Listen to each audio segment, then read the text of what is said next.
About Aiden's flashback. It is nice seeing him going even with Jack. We had seen many flashbacks with Emily and Jack when they were kids. Especially in Season 2 with Amanda pretending to be Amanda. So I think it is only fair to see Aiden as a teenage boy, too. Even more as this traumatic events play not only a big role in Aiden's life but in Emily's, too. Since his father was involved in the David Clarke conspiracy and saving his sister Colleen was something Emily tried to help Aiden with. And like Emily's trauma, this is surely something Aiden will carry with him his whole life, like the remembrance of the night when his sister got abducted. I like that Emily still cares for him and drops everything to help him getting answers and bringing his mother some kind of peace. After all, Emily has a good soul that she is caring that much for an old lady who she just met. About Victoria and Pascal being happy. I like these scenes, though they are a little bit funny, but they serve its purpose, showing how happy Pascal makes Victoria, and how determined both are to leave the past behind them. Of course it is revenge, so we all knew this would not last long. And since Conrad is always around like the typical jealous ex, I knew that he would do something to end this happy romance. I just did not expect that he would go to such extremes.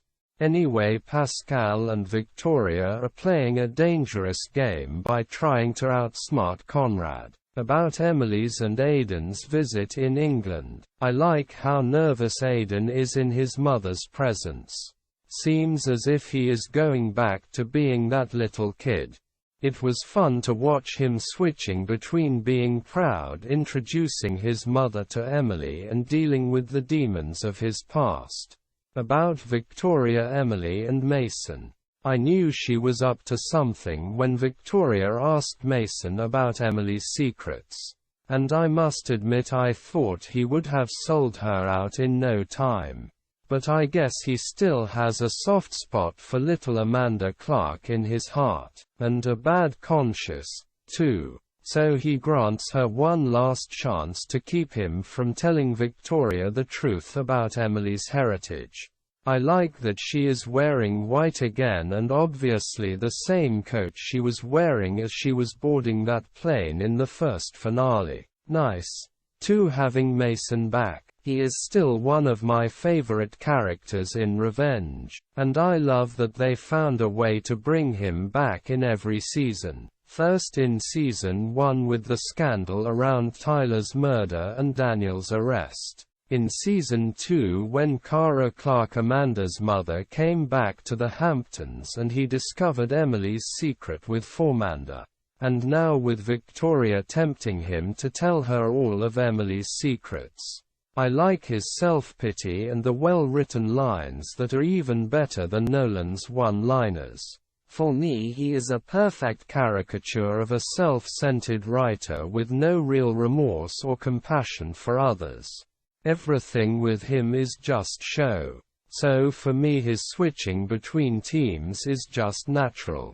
He wants the best kind of deal, and if Emily offers it, they both win. About Aiden's backstory. In this little scene with his mother and Emily, they are one of my favorite lines in it. I know the story is very pathetic and full of cliches, but I like the mirroring effect with Emily's loss.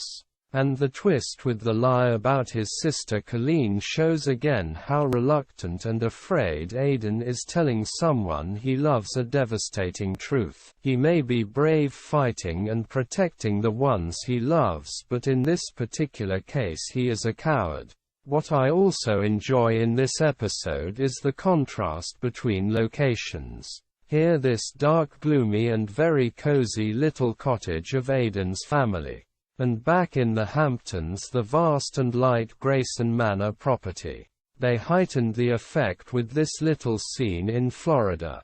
It seems as if this one is the same location they used in Season 2 when Emily and Daniel flew to LA for this one deal. And again I think they are using it in season 4 in that scene in which Louise tries to seduce Daniel. Anyway, I never understood this sideplot with Conrad and Pascal. Does he really want to expand his business, or is he just taunting Pascal to see how he reacts? I think the writers were not that sure of Conrad's motives and therefore kept in the dark. Or is it really jealousy that drives him to attack Pascal's business? Would have been fitting since it is new for Conrad to lose Victoria for real. About Daniel, Margaux and Jack. I can totally understand Jack's reaction, not only out of jealousy but because he cares and knows what Daniel is capable of. I mean, he almost killed Emily this season and shot Tyler in season 1. But Margaux seems to be blind to this and just falls for his charms. And I hate her reaction that she is just throwing it away with the line she does not like jealous man. It is just like she has no time for Jack or to think about his needs. So for me it was very obvious that this relationship could just not work. But as we will see after spoiler alert, Pascal's death and especially in season 4, Daniel seems a natural fit for her. They have very much in common and share a similar character. What I really like is that little scene in which Daniel speaks for Margaux and confronts her father Pascal about their problems. Again, I wished we had seen some flashbacks of little Margaux and Daniel. Maybe even with a younger Pascal who was not there for his daughter when she grew up. They could have surely written a little scene in which Daniel comforts Margaux because her father missed some special moment in her life. Anyway, I like that Daniel comes forward for her, though his mentions about Jack show again that he is following his own agenda. Maybe his strange relationship with Jack should mirror the jealousy between Conrad and Pascal, but I cannot understand why he has not more sympathy for Jack and his loss. This man lost everything because of his parents, and Daniel was in season 2 very much aware of it. So where is his doubt and deception about his parents gone? About Mason's phone call. His lines are really well written and on point, though Emily's plan to make him appear dead for some hours to get him out of jail was just ridiculous. But at least they found a way to keep him around. About Charlotte's first suspicion on Jack. As I said before, I hate that they are keeping her in the loop. Many of the problems Jack and Emily have with her in season 4 are because they did not tell her the truth. Now that she has broken with both her parents, I would have been the perfect time to fill her in. She already despises Conrad because he is responsible for Declan's death and in part for her miscarriage after it. The relationship with Victoria is worse than ever since Patrick came into the picture and Charlotte was reconciled with Emily. I know it would have been a risk since Charlotte is not trusting Emily anymore after she heard about the pregnancy lie. But Charlotte is not dumb. If they told her everything, I am sure she would have understood what Emily is trying to do and why. So maybe she would have joined in and helped her destroy her family. However, I am sure that she would have kept Emily's secret since she was trusting Jack and surely already suspected that Daniel was only using her to his advantage. She is barely speaking with neither Conrad or Victoria, so in this situation she is right now. I do not think she would spill Emily's secret. But I guess since Victoria is after her, Emily just wants to stay on the safe side. And again, her little sister is not important enough for her. So I can totally understand why Charlotte is so deceived by Jack's and Emily's behavior. And she is right, feeling out of place since she is on the outside. About Emily, Aiden and his father.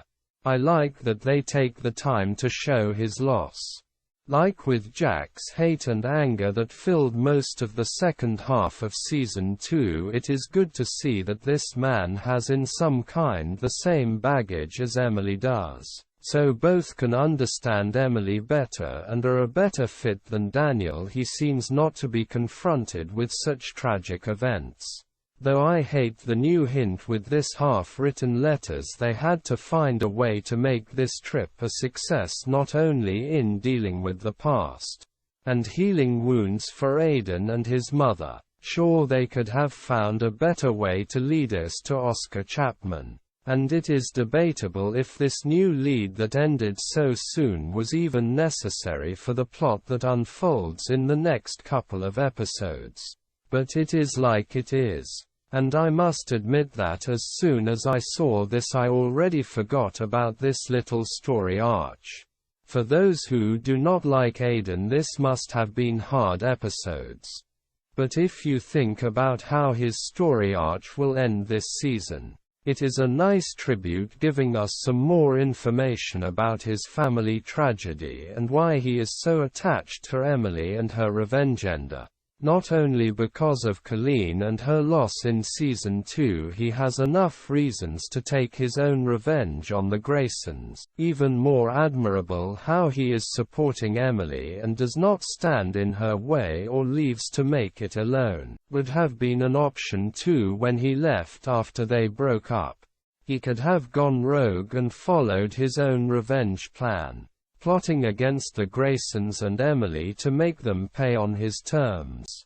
I guess this would have been totally out of character for him, since his loyalty is his most consistent character trait.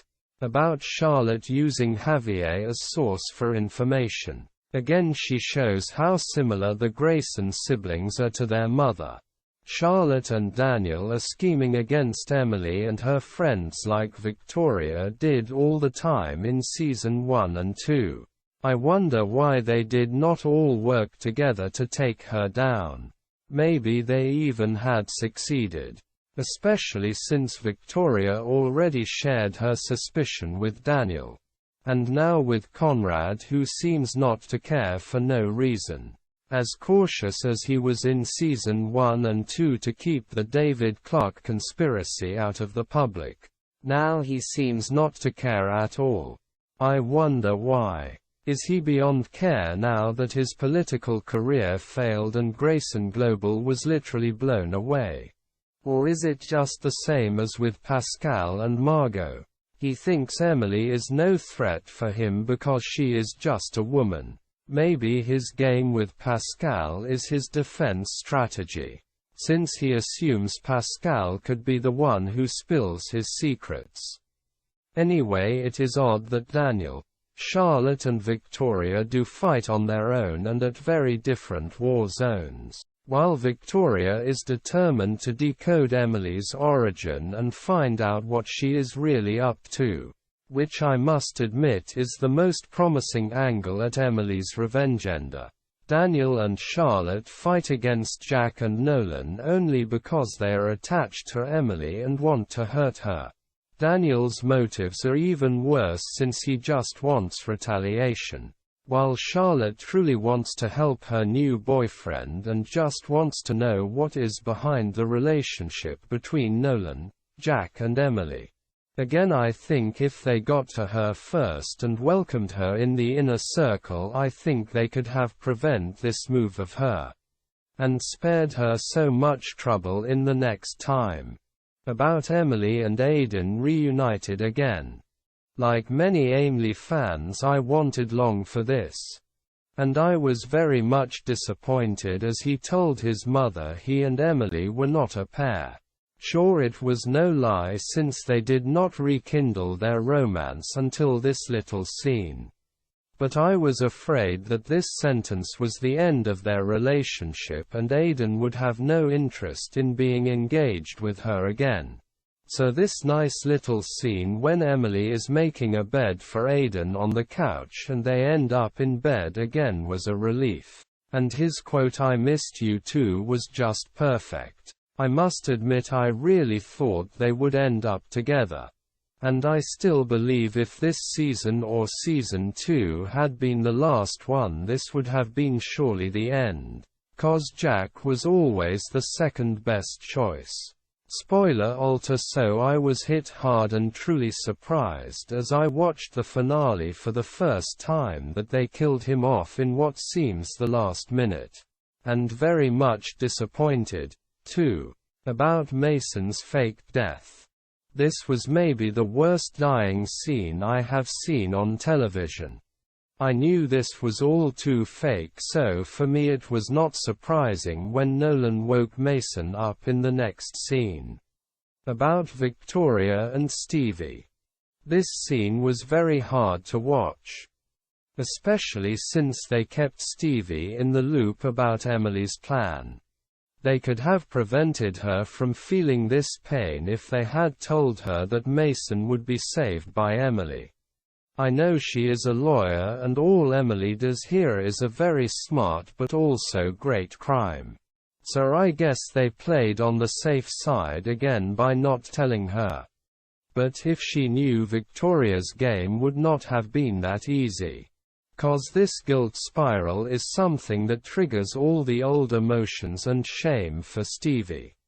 By the way, in that black dress Victoria looks really like a Black Widow out for blood and revenge. About Daniel and Margaux again. What I forgot to mention. I am really rooting for this, although I know how it will end in season 4. But he and Margaux are a far better match than him and Sarah. Not only because of their connection in the past. They share a similar worldview and have the same background.